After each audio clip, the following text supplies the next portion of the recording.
السلام عليكم ورحمة الله وبركاته. الحمد لله رب العالمين والصلاة والسلام على نبينا محمد وآله وأصحابه أجمعين. أما بعد، أعوذ بالله من الشيطان الرجيم. بسم الله الرحمن الرحيم. قل هل يستوي الذين يعلمون والذين لا يعلمون. ہر قسم کی تعریف رب العالمین کے لیے ہے. انگن درود و سلام ہو تمام نبیوں پر، خصوصاً جناب محمد رسول اللہ صلی اللہ علیہ وسلم پر. صدر جلسہ، معزز مہمان علماء اکرام،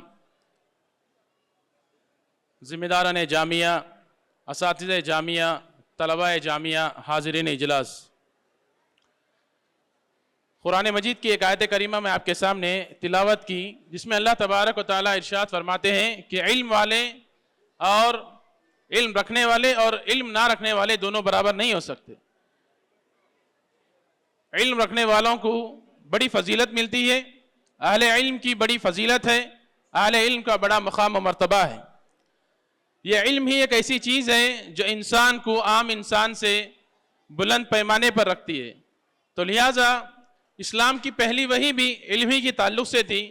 تو لہٰذا ہم لوگوں کو اس بات پر توجہ دینا چاہیے کہ ہم ہماری نسل کو جو چیز دیں گے ایسی چیز دیں کہ ہماری نسل اس سے آخری سانس اور آخری دم تک فائدہ اٹھائے. تو دولت، شہرت، عزت، مقام و مرتبہ، یہ ساری چیزیں ختم اور فانی ہونے والی ہیں. یہ علم ہی ایک ایسی چیز ہے جو انسان کو ہر مشکل حالات سے نکال سکتی ہے. علم مرد اور عورت دونوں کے لیے بے حد ضروری ہے. لیکن اگر عورت کی تعلیم ہوگی تو عورت اگر نیک اور صالح بن جائے گی تو عورت کے سدھرنے سے ایک نسل سدھر سکتی ہے، ایک نسل کی وہ اچھی تربیت کر سکتی ہے. اسی لیے کہا گیا کہ ماں کا گود پہلا مدرسہ ہے. تو لہٰذا ہم لوگ بچوں کی تعلیم کے ساتھ ساتھ ان کی تربیت کا بھی خیال رکھیں. تربیت یہ بے حد ضروری ہے، کیونکہ آج ہم میں سے بہت سے ایسے لوگ ہیں جو علم کی طرف کافی توجہ دے رہے ہیں اور ہمارا رجحان بڑھتا جا رہا ہے. لیکن صرف علم سے ہم لوگ کامیاب نہیں ہو سکتے جب تک صحیح معنوں میں ہماری تربیت نہیں ہوتی.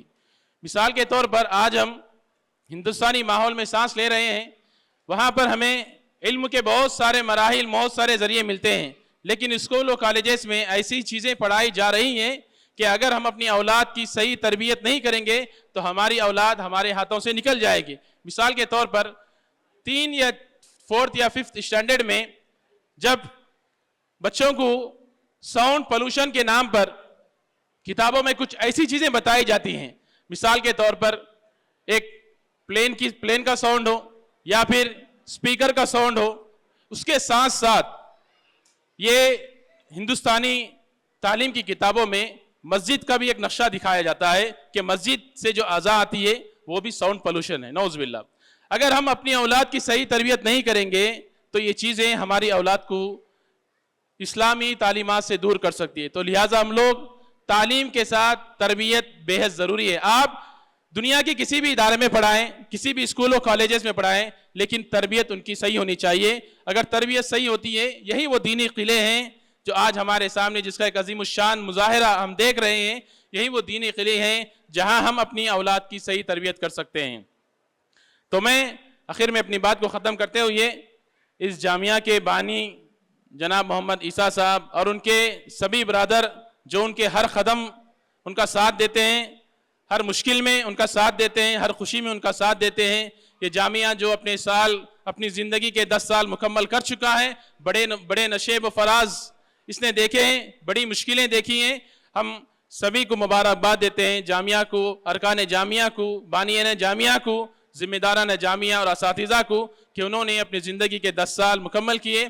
ہم اللہ سے دعا کرتے ہیں کہ اللہ تبارک و تعالیٰ اس جامعہ کو حاسدوں کے حسد سے، بری نظر سے محفوظ رکھے اور اللہ تبارک و تعالیٰ اس جامعہ کو دن دگنی رات چگنی ترقی عطا فرمائے. آمین. السلام علیکم ورحمۃ اللہ وبرکاتہ.